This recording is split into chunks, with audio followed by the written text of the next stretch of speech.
Well, many years ago, my daughter, who is half Chinese, attended a local kindergarten in Johor Bahru. And I remember one day I went to pick her up, and she came running up to me, and she said, "Mommy, what's this?" I said, "I don't know, ask your teacher." She turned and she said, "Teacher, this what, ah?" I said, "What did you say?" She said, "Oh, Mommy, that's Malaysian English." My fellow Toastmasters, we hear a lot these days about local varieties of English. Should we embrace them as a part of the culture? Or should we eliminate them and replace them with standard English? What do you think? Embrace or replace? Yes, I love the local English here. It is the most colorful English in the world. I especially love your crazy two-word phrases. Where, got. Also can. See first. See how. It's so unique. And frankly speaking, I do not think that it is possible to eliminate local English because linguistic habits are very difficult to break. Am I right? Yes. Now, throughout my entire marriage, my Chinese husband has been saying, "Get down from the car." And I've been saying, "Honey, we're not on the car, so we can't get down. We're in the car, we get out." And he says, "Oh, okay, get down." Can't change. In fact, I was in a taxi the other day, and the taxi driver said to me, "Okay, miss, you get down here, huh?" I said, No. You get out here."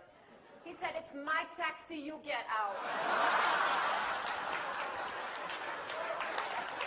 I think the important thing is that whatever English we speak, Malaysian English, Canadian English, Indonesian English, Bruneian English, that these days we be understood by people from other cultures. Am I right? Yes. I have to tell you, sometimes your local English is a little bit difficult for foreigners to understand. I will give you an example. Now, when I first came to Malaysia, I went to a teachers' conference in KL. And at the end of the day, I said to a local teacher, I said, "Excuse me, I'd like to go back to the hotel now.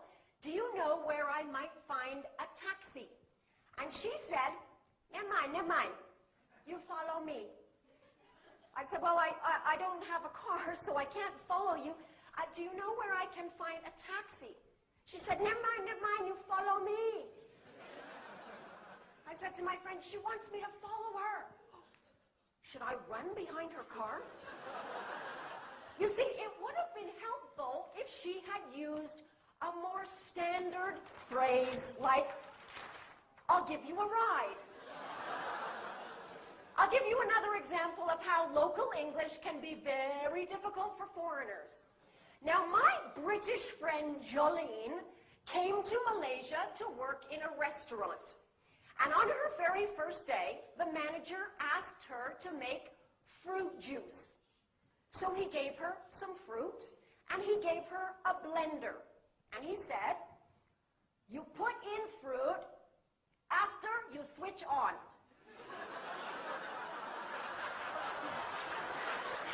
She said, "Excuse me, I put in the fruit after I switch it on." He said, "You put in fruit after you switch on." So she switched it on, put in the fruit. What happened? All the fruit came out. He said, I told you, you put in fruit after you switch on." See, she had heard this, right? It would have been a little clearer if he had said, "Put in the fruit. After that, you switch it on." You see, sometimes one single word can change the whole meaning, right? I remember when my husband and I were first falling in love. I remember this one evening that was so romantic. Now, my husband's English was not very good at that time. And this was the night he was going to propose. We were dancing. It was so romantic. We just looked at each other, and he said in the most gentle voice,